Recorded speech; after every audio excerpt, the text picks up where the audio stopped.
إن الحمد لله نحمده ونستعينه ونستغفره ونعوذ بالله من شرور أنفسنا ومن سيئات أعمالنا من يهده الله فلا مضل له ومن يضلل فلا هادي له وأشهد أن لا إله إلا الله وحده لا شريك له وأشهد أن محمدًا عبده ورسوله يا أيها الذين آمنوا اتقوا الله حق تقاته ولا تموتن إلا وأنتم مسلمون يا أيها الناس اتقوا ربكم الذي خلقكم من نفس واحدة وخلق منها زوجها وبث منهما رجالا كثيرا ونساء واتقوا الله الذي تساءلون به والأرحام إن الله كان عليكم رقيبا يا أيها الذين آمنوا اتقوا الله وقولوا قولا سديدا يصلح لكم أعمالكم ويغفر لكم ذنوبكم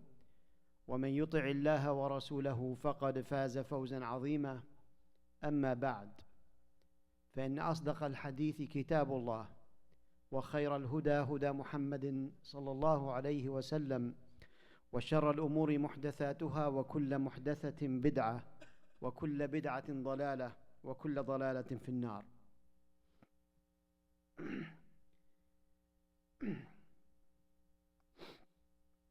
In Surah Fatir, Allah subhanahu wa ta'ala addresses the people.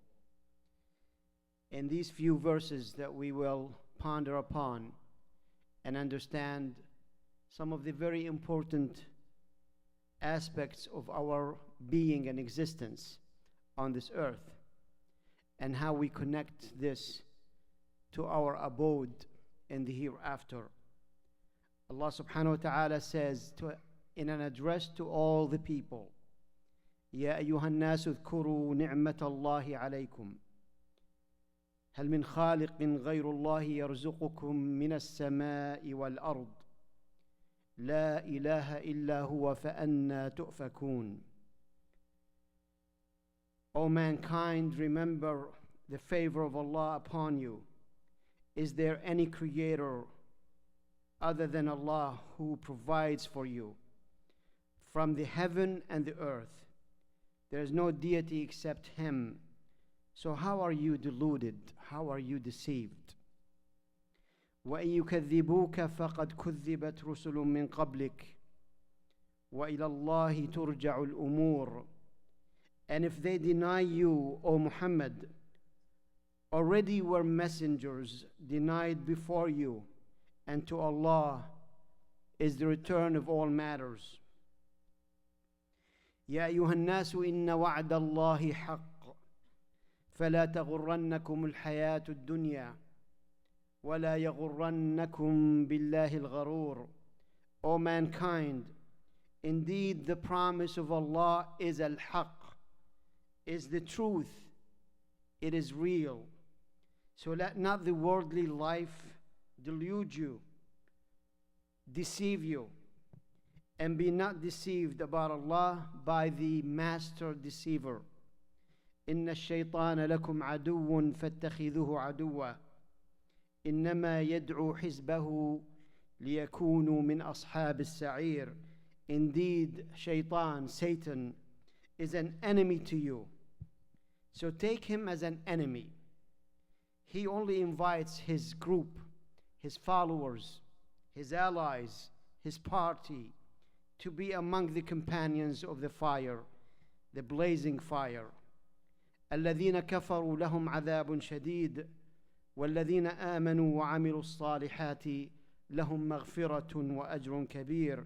Those who disbelieve will have a severe punishment, and those who believe and do righteous deeds will have forgiveness and great reward.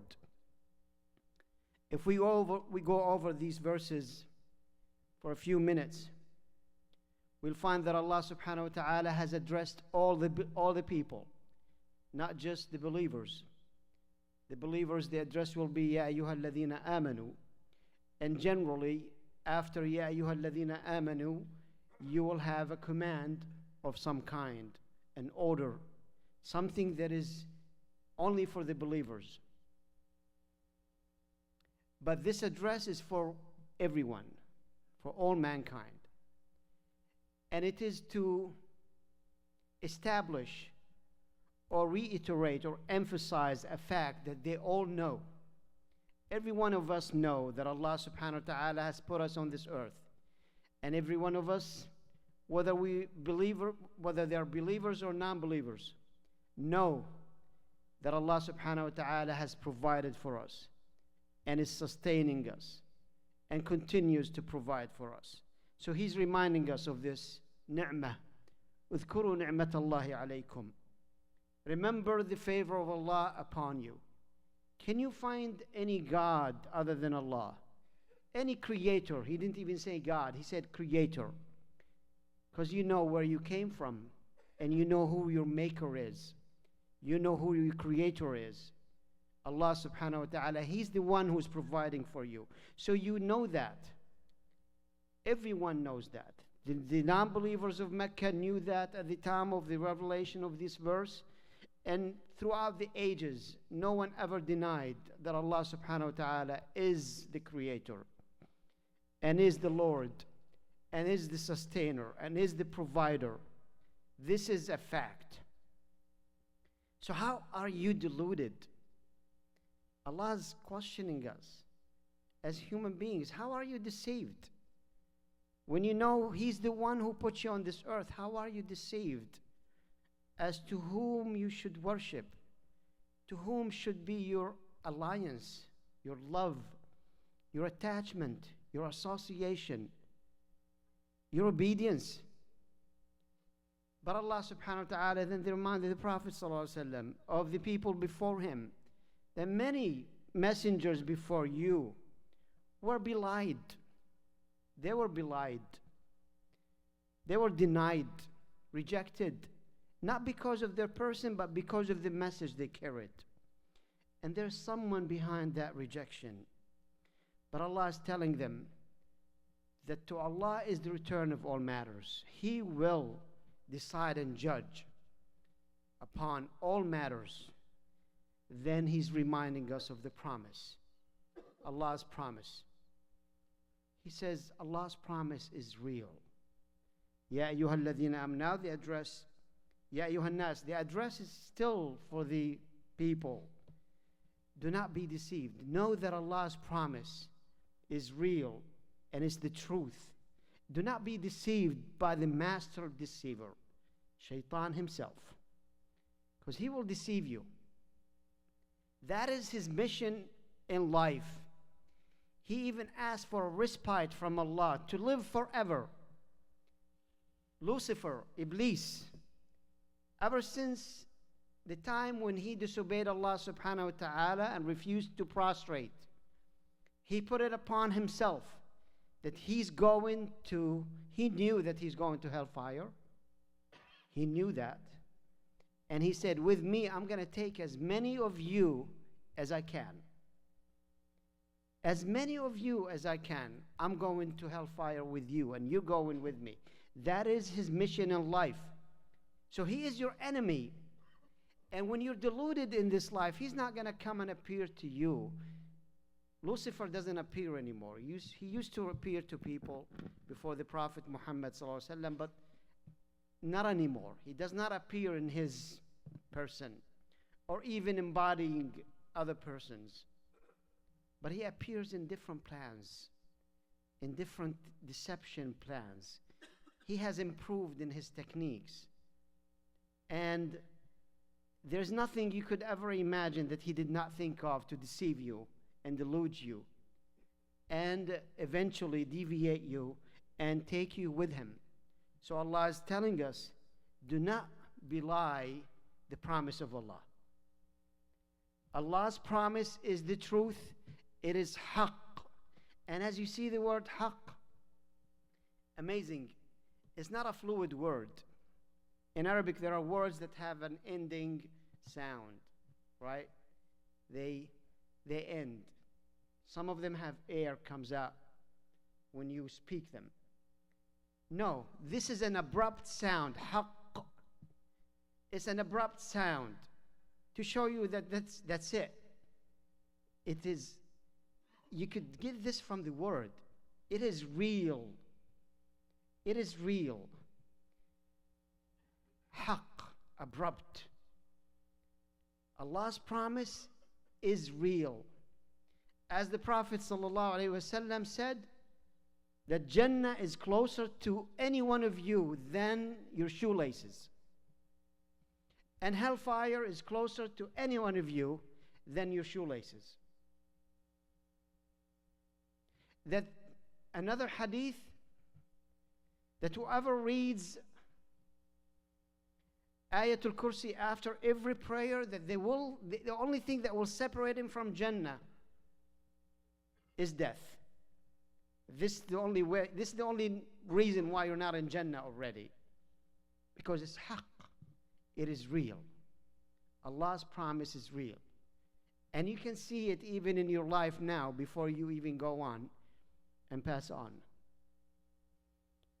And it's funny that it takes us the minute that we die that we wake up and we realize, wow, what we were told was true. What we were told was haqq. Why should it take that measure for you to believe? Why can't you believe now? Why can't you realize Allah's promise now and see it, and you can even touch it? Why can't you do that? Because that's what Allah is asking you. How could you be deluded? How could you be deceived? He asked us in the first verse that we recited. فَكَيْفَ تُؤْفَكُونَ, from ifk. Ifk is lie. Lie. Tu'fak is when you are the one subjected to the lie. When you are being lied on or lied upon or lied to. When you are being lied to. But the liar is the shaitan in this case. He's the one who's deceiving you. So it is haqq. Inna shaitana, now Allah is talking about the shaitan and his plan. Inna shaitana lakum adu.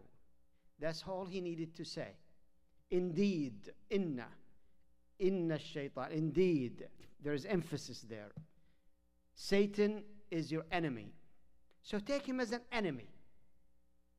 When your creator is telling you, the one who created you in your mother's womb, and he was watching you all this time, and he is still watching you all this time, providing for you, taking care of you, he tells you that this thing is your enemy, you better believe it.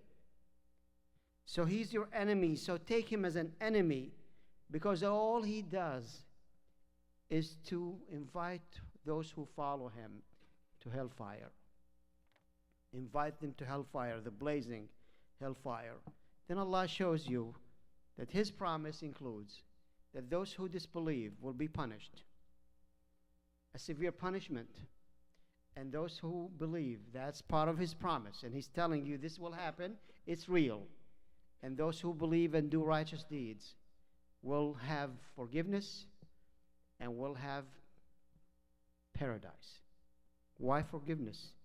Because Allah knows we're not perfect. So for you to make it to paradise, you have to be forgiven.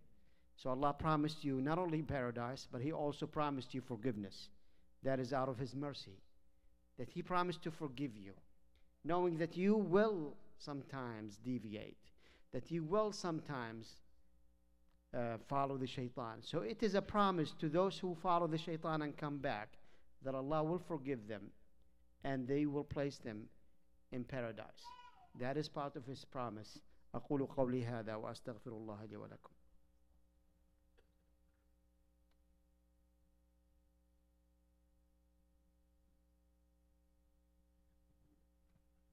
الحمد لله والصلاة والسلام على رسول الله وعلى آله وصحبه ومن والاه. Allah subhanahu wa ta'ala mentioned his promise in so many different ways in the Quran. He promised us a good life on earth if we do righteous deeds, that Allah will give us an honorable life. من آمن بالله وعمل صالحا, those who believe in Allah and do righteous deeds, whether they are a male or a female, من ذكر وأنثى, whether they are male or female, we will indeed فلنحيينه حياة طيبة, we will indeed give them a good life, and in the hereafter they will enjoy the pleasure of paradise. He also promised that if you do good, you will see good. وَهَلْ جَزَاءُ الْإِحْسَانِ إِلَّا الْإِحْسَانِ. If you do good, you will see good. He also promised in this dunya that what will settle in this life, what will settle on this earth, is what benefits the people. And everything else will vanish. فَأَمَّا الزَّبَدُ فَيَذْهَبُ جُفَاءً وَأَمَّا مَا يَنْفَعُ النَّاسَ فَيَمْكُثُ فِي الْأَرْضِ. Whatever benefits the people, Allah promised that it will settle and it will be established. That is His promise. And He promised us security and safety and strength and power if we obey Him.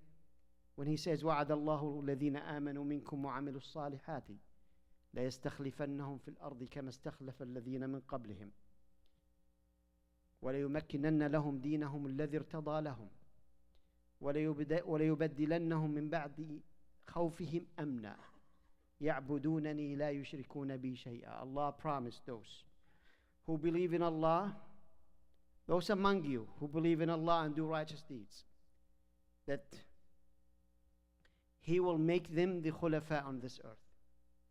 That they will be the one who will be called khulafa, the successors on this earth.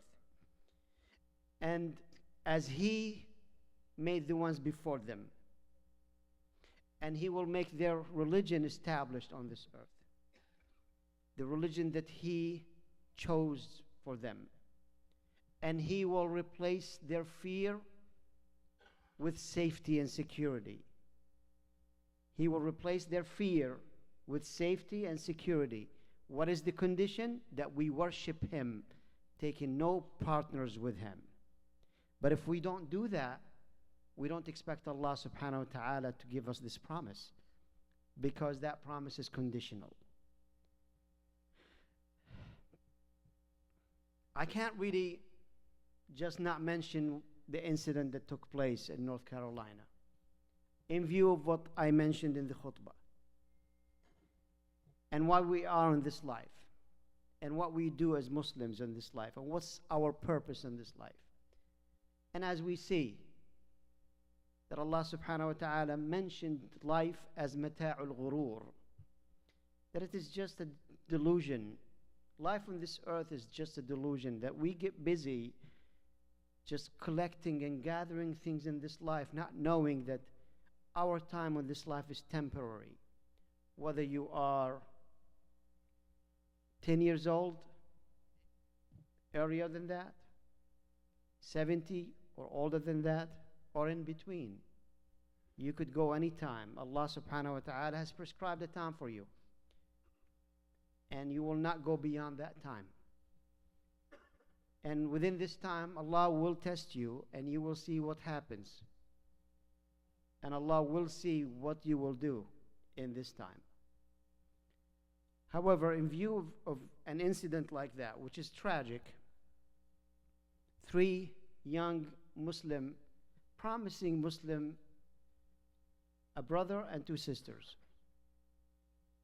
2 were married to each other, Diya and Yusur.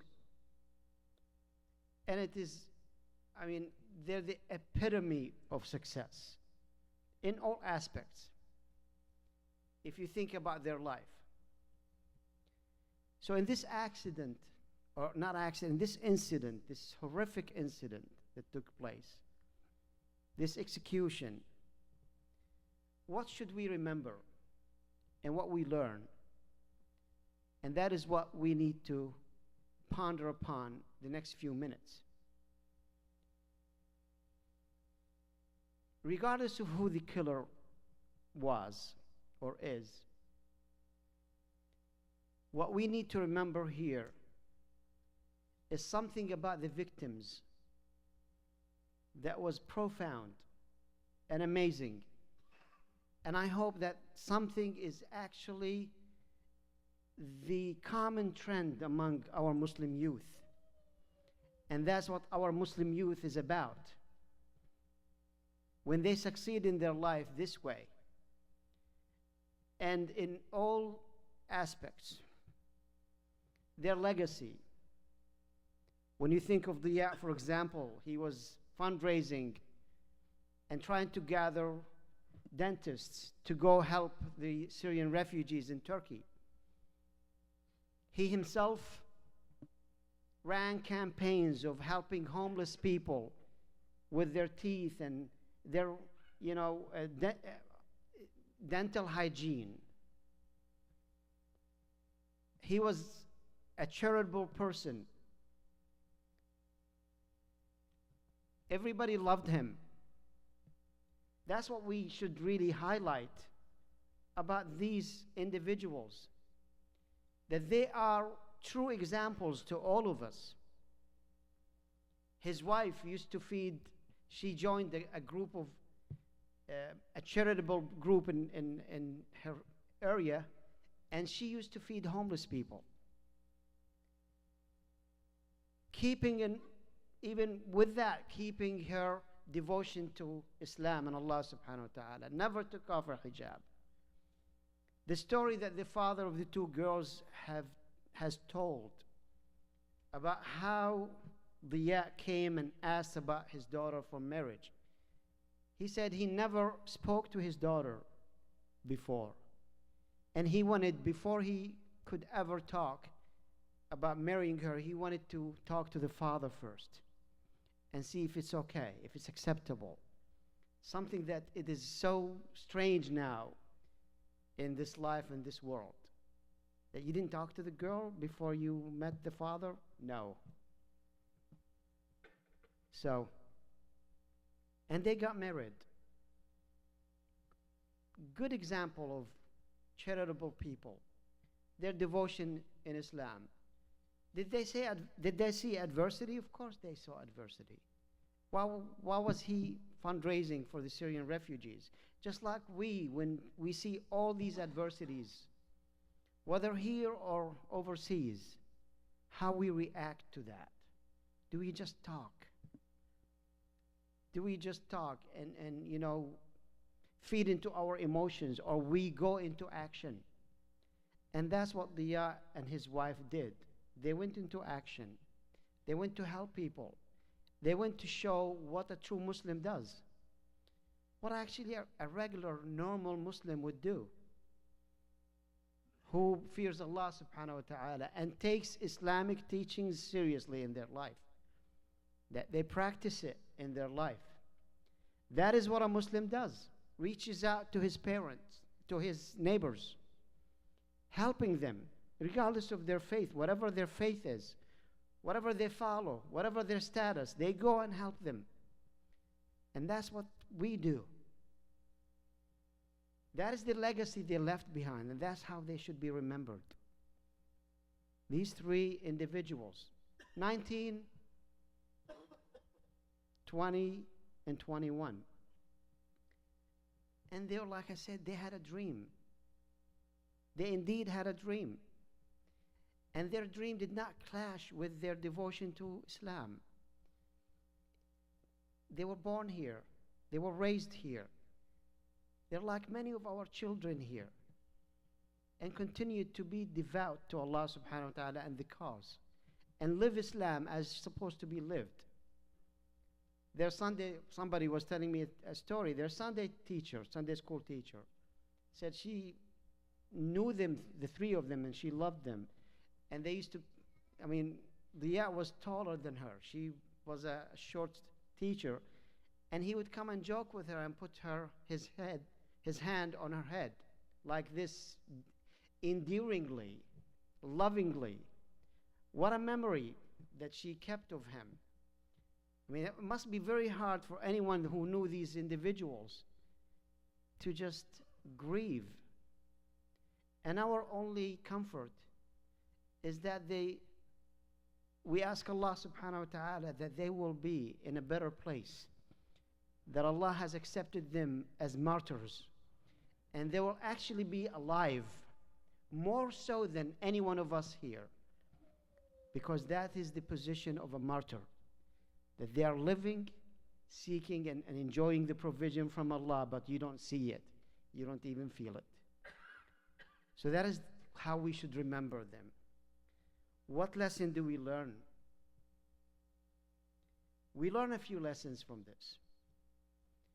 One of it one of these important lessons is that we as a Muslim community, as a community and as individuals, we should be more involved in the larger community, more outgoing, more participating. I know there is the ICNA group that runs a kitchen, and they give food to the homeless every week. That is a great work that we probably didn't even think of until we hear stories like this. This is very much remembered in the community that you are in, that we should be involved in the activities of the community around us. Reach out to our neighbors. I mean, look at your neighbor and just talk to them. Visit them. Introduce yourself. Let them know who you are. Let them know that you are a part of this community, and be active in doing so. And be known as someone who helps, not someone who depends on the community, but rather someone who gives, not someone who takes. That is what Muslims do, that we give more than we take. The second thing is, the best security you can provide for your children is to raise them upon the Book of Allah. Raise them upon the teachings of Islam. Let them stand high, knowing that Islam is a religion to be proud of and not to be afraid, because security is with Allah. Allah has the aman. Allah will give you the aman. Allah will give you the safety. Allah will protect you. Just like He protected the prophets and His awliya before. He will protect you. That is His promise. And He will never renege on His promise. So raise your children upon Islam. Let them be proud of your hijab. This is not a time for the sisters to take off their hijabs because they're afraid, or the brothers to shave their beards because they're afraid. Don't be afraid. Don't be afraid, because we cannot be afraid. We cannot afford being in fear, because that is what, if there's anyone behind this, that's what they want. They want you to be afraid. They want to put fear in you. You need not be afraid. And you need to put your trust in Allah subhanahu wa ta'ala.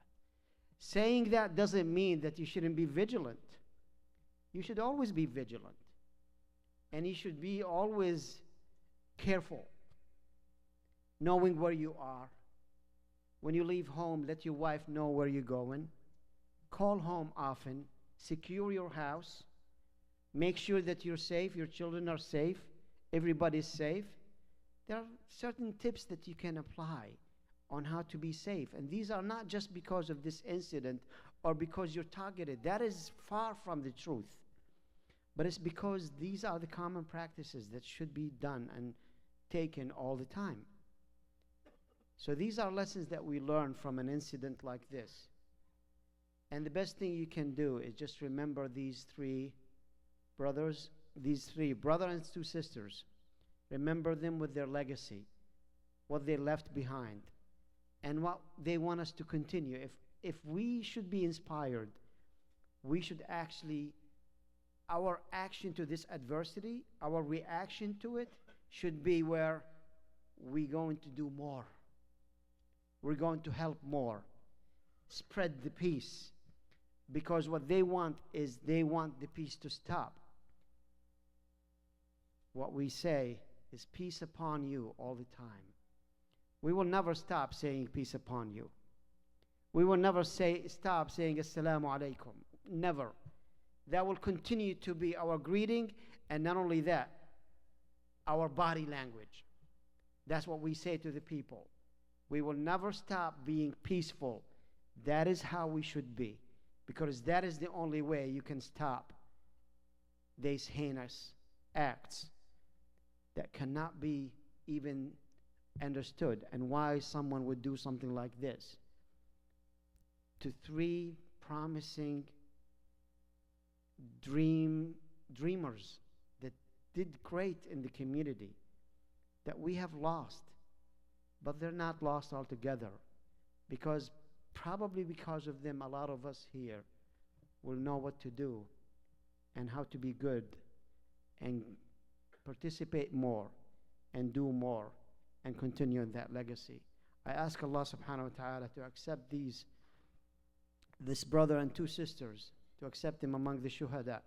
I asked Allah subhanahu wa ta'ala to put peace and solace and comfort in the hearts of their families. And I ask Allah subhanahu wa ta'ala to reward us all and reward the family and reward everyone that was affected by this loss greatly for that and for their patience. اللهم اقسم لنا من خشيتك ما تحول به بيننا وبين معصيتك ومن طاعتك ما تبلغنا به جنتك ومن اليقين ما تهون به علينا مصائب الدنيا ومتعنا اللهم بأسماعنا وأبصارنا وقواتنا أبدا ما أبقيتنا واجعله الوارث منا واجعل ثأرنا على من ظلمنا وانصرنا على من عادانا اللهم لا تجعل الدنيا أكبر همنا ولا مبلغ علمنا ولا إلى النار مصيرنا واجعل الجنة هي دارنا برحمتك يا أرحم الراحمين. One last reminder. Remember what Allah subhanahu wa ta'ala says, وَلَا تَسْتَوِي الْحَسَنَةُ وَلَا السَّيِّئَةُ ادفع بالتي هي أحسن فإذا الذي بينك وبينه عداوة كأنه ولي حميم. A good deed will never be equal to an evil deed. Always give what is best. As for those who may have animosity with you, when you do so, their animosity will turn into friendship and become dear to you.